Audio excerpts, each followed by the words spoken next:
Hello and welcome to a book review. Haven't done one for a little while, so here it is. Going to be released the end of January 2025 is Modron, Meeting the Celtic Mother Goddess by Kelle BanDea. Again, lovely, slim, pagan portals, packed, absolutely packed with information. This book really caught me by surprise almost. It was really thought-provoking. Why did it catch me by surprise? Because it actually made me think out of the box, which I love. I love it when because I thought, oh yeah, Modron, yeah, meeting the Celtic. And wow, the first part of this is just brilliant. So, about 100 pages, as normal for a pagan portals, divided into two parts. And the first part is entitled Meeting the Great Mother. And that's where it gets interesting. And that takes up just over a third of the book. Just over a third. And why was it thought-provoking? Why did it take me out of my box? Because it made me think about the archetype. So it made me think about the mother goddess as an archetype and the way this archetype would have moved across the Celtic countries, because obviously we say Celtic, but it covers a huge area. It covers Germany, France, upper part of Spain, Britain, Ireland. So it really made me think about Rhiannon. Shook me because I should have thought about this. I did that review not that long ago of the Cerridwen Pagan portals, which was actually looking at Cerridwen as the mother, being not the crone, but that younger version. And it really did make me sit up and think, actually, yeah, if you look across the Celtic area, because it's not a nation, it's not a specific, it's cross-cultural, if you like, but it's that Celtic umbrella.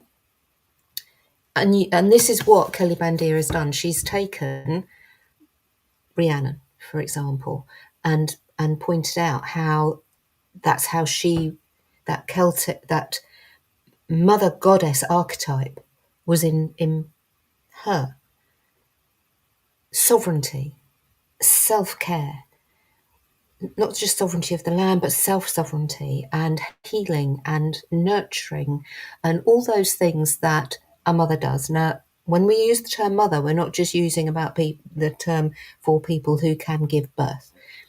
Mother, that mother archetype is nurturing and caring and facilitating and brings out the best in people. If you have a good mother, which obviously a goddess would be. So yes, so the first section is all about, and Kelle BanDea actually tells about her trip to Modron's well in Cornwall and how that made her suddenly, just the way this book did for me, I suppose, but yeah, probably in a much more in-depth way for her. But yeah, really interesting how that first section just went, wow. Yeah, when you actually think about this, yes. Part two, which takes up the other 2/3, is just as interesting. Kelle BanDea has really a beautiful style of writing, very accessible, while at the same time still having that knowledgeable edge. Hope that made sense. Made sense to me. So hoping it makes sense. But yes, so part two is working with Modron. So you've got Modron and the Wheel of the Year, looking at how you can work with this archetype throughout the Wheel of the Year. The next section is looking at the ancestral mother. So looking at your own mother line. And that will be difficult for some people, but there are suggestions within the book to help you, because obviously not everyone's mother line is perfect. I'll rephrase that. Nobody's mother line is perfect. Can't be, because we're dealing with human beings. But there will be some that will be more hiccuped than others. Let's put it that way. There will be people that don't know their mother line for whatever reason.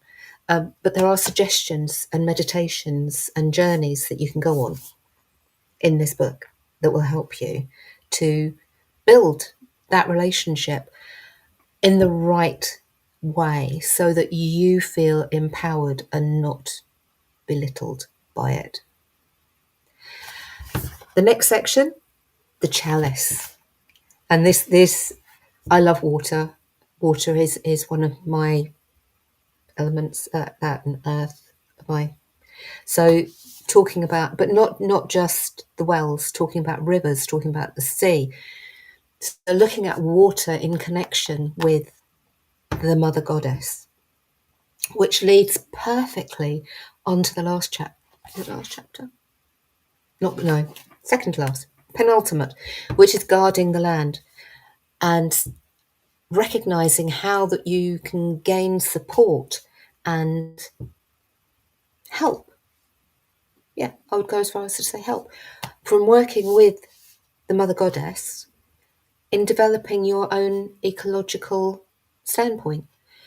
Whether that, even if it's just one thing that you do, stop using plastic water bottles and move on to a reusable one. Stop using coffee cups from the place and you take your own. It's just those small little tweaks that, if we all do them, add up. There are millions of us on this earth. If we all did just one thing, it would make a huge impact. And you can work with Modron and her energies to help you, to guide you, to find those things that you can incorporate into your life for your sovereignty, for your health, as well as the health of the land. And I love that title, Guarding the Land. I just think is absolutely perfect. The final chapter is how, if you feel drawn to, you can actually do a self-dedication to this goddess. So there is an example that you can use, or you can take and you can tweak and adapt so that you can make it your own and do a self-dedication. And you're all sitting there now, those that have seen me do these little wafflies before, and you're wondering about the resources and things at the end. 2 pages. 2 pages of references. Yes. Very happy, Heather. Some of, there's literally, there's recent ones, there's older ones. There is but there's 2 whole pages. For a book of 100 pages, 2 whole pages of references.